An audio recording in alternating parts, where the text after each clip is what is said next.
Rubber চাষি যারা rubber উৎপাদক তাদের জন্য আমাদের একটি সংগঠন আছে, রাবার উৎপাদক সমিতি। আমাদের সারা ভারত কৃষক সভার অনুমোদিত সংগঠন। আমাদের রাজ্যে 1,80,000-এর উপরে রাবার চাষি আছে আর কি। তাদের বহুবিধ সমস্যা, এই গত কয়েক বছরের সমস্যাটা আরো তীব্র থেকে তীব্রতর হয়েছে। তাই আমাদের রিসেন্টলি রাজ্য কমিটির মিটিং গেছে। মিটিংয়ের পরে আমাদের রাবার চাষি যারা, তাদের এই যে সংগঠন, তাদের রাজ্যভিত্তিক একটা কনভেনশন হয়। সেই কনভেনশনে আলোচনার ভিত্তিতে আমরা 10 দফা দাবি তৈরি করে গত 4 তারিখে রাবার বোর্ডের যে জয়েন্ট কমিশনার আছে ওনার কাছে একটা মেমোরেন্ডাম দেন। আমাদের এই রাবার উৎপাদক সমিতির সভাপতি হয়েছেন বিধায়ক শৈলেন্দ্রচন্দ্র নাথ এবং সম্পাদক হয়েছে আমাদের প্রণব দেবরা। শৈলেন্দ্রচন্দ্র দেবনাথ আজকে তার একটা বিশেষ কাজে ধর্মনগর কালকেই চলে গেছেন। তাই গত 4 তারিখের এই যে ডেপুটেশনটা দিয়েছিল আর কি এই দাবিতে, তার প্রাথমিক বিষয়টা আমাদের সম্পাদক প্রণব দেবরা উপস্থাপিত করবেন। তারপরে আমি অন্য বিষয়টা বাকিটা বলবো। বলছেন, প্রতিদিনই বলছেন। এখন আপনারা শুনবেন, গত 1 বছর যাবৎ কিন্তু কেন্দ্রীয় সরকারও আর বলছে না কৃষকের আয় দুগুণা হয়ে গেছে। কৃষকের অবস্থা খুবই খারাপ অবস্থায় চলে এসেছে।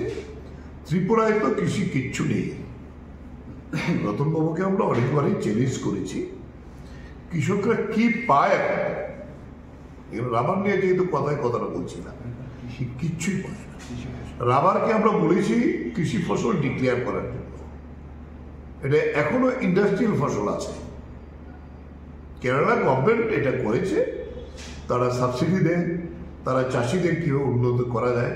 কেরালার পরেই যদি দ্বিতীয় রাবার উৎপাদক হিসাবে ত্রিপুরার নাম এসেছে, এটা রাবার বোর্ডের রেকর্ডে আছে। তো কেন ত্রিপুরা সরকার এটা করবে না? এবং এক সময় তো রাবারের দাম 300 কিলো 400 টাকার মধ্যে গিয়ে পৌঁছেছিল, আর আজকে সেই দামটা 150 থেকে 150 মধ্যে বেরি করে। এই জায়গায় দাঁড়িয়ে খুব কঠিন পরিস্থিতি আছে। এই রাবারের অর্থনীতি না থাকলে ত্রিপুরার বজায় এলাকা, গ্রামাঞ্চল, টিলা জায়গাতে অন্য কোনো ফসল ভালো হয় না। অন্য যে ফসল হবে তাতে লাভজনক হয় না। এটা সিজনাল, এটা অন্তত বছরের 9 মাস আমরা রাবার সংগ্রহ করতে পারি, 3 মাস রেস্ট দিতে হবে। এই জায়গায় দাঁড়িয়ে সরকার কিছুই করছে না।